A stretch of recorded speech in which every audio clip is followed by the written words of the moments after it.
President Biden has rolled out his budget, and it is the highest level of federal spending since the Second World War. Just how much? $6 trillion. Let's chat about this more with Ed Mills, Senior Washington Policy Analyst at Raymond James. Ed, great to have you with us. You know, we were talking about this just a little bit yesterday, but I would love to get your thoughts on the fiscal responsibility of a package as large as $6 trillion as President Biden is proposing. Yeah, these are eye-popping numbers. It is adding the $1.5 trillion that he's proposing for both domestic discretionary as well as defense spending, including the $4 trillion that's there for the American Jobs Plan and the American Families Plan, in recognizing some of the out-year spending of the COVID relief bill that has already passed.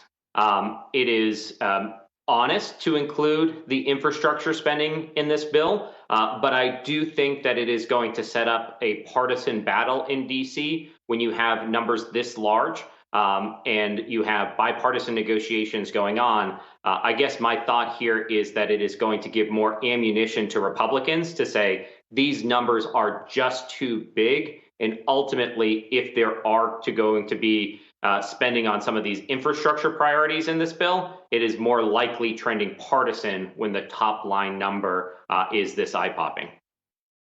Yeah, Ed, let's pull out that infrastructure package for a moment, because the Republicans came out with their counteroffer, $928 billion, I believe, versus the $1.7 trillion for Biden's plan, which actually is lower than his initial plan, which I believe was $2.3 trillion. Do you think this counteroffer gets us any closer to actually moving forward with the infrastructure package?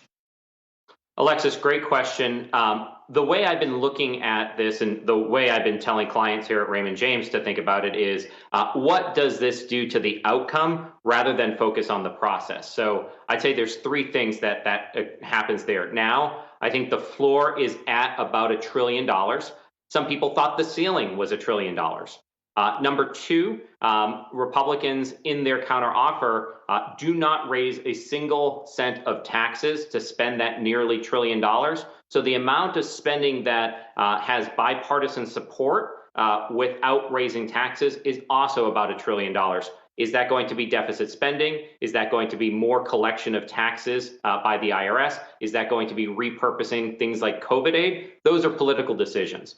Third, always focus on the debt limit. Democrats are going to have to increase that at one point this year, and that's going to be done through reconciliation. So even if we get $1 trillion on a bipartisan basis, when we add in some of the other priorities like domestic manufacturing or the child tax credit, it easily gets to $2 to $3 trillion in my mind, and that continues to be the base case of what the final total spend will be this year. So I'm curious to know how the political makeup right now of Congress, with Democrats having both control in the House and the Senate, really changes some of the calculations going forward with some of the support for this bill, both infrastructure, but also this $6 trillion budget bill. Yeah, so they do have control, but they are extraordinarily slim margins. In the House, it probably doesn't get as much focus as it deserves. Ultimately, I don't think they are the ones that hang this up, but it's going to be very difficult to negotiate and ultimately pass a budget to set in motion the reconciliation instructions. In the Senate, you have individuals that we talk about all the time, Joe Manchin from West Virginia, Kyrsten Sinema from Arizona. They want a bipartisan process to play out. Part of me believes that's largely a political exercise, and I ultimately think we are going to go through that, establish some floors, establish some things that we're for, and then move to a partisan process to go through reconciliation. The only way you can exercise your full majority for Democrats is to do things like reconciliation, and that's why I see things heading down that path. Bipartisanship, unfortunately, just doesn't really exist in D.C. today.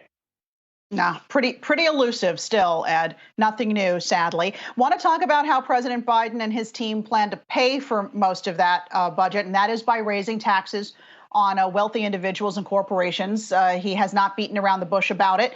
We're all expecting the capital gains tax to increase, but now he is proposing making that retroactive to April 2021. What's the likelihood that's really going to happen, Ed?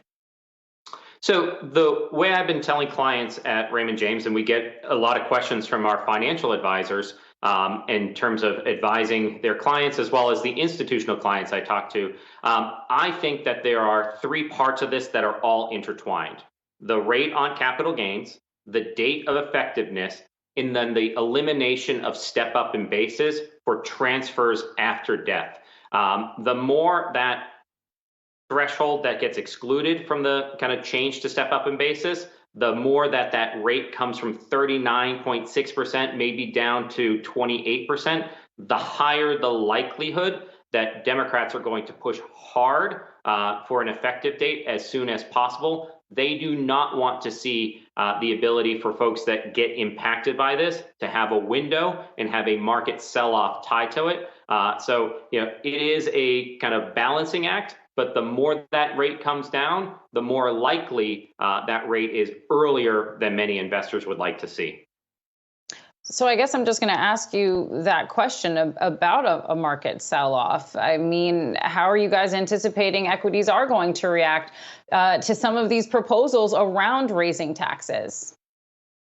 So I think that the kind of threat of kind of tax increases is certainly there for the market. But part of the outline I gave in terms of there's about $1 trillion worth of spending that can be supported without a single dollar increase in taxes says to me that the worst case scenario or the highest kind of dollar amount collected from tax increases is off the table.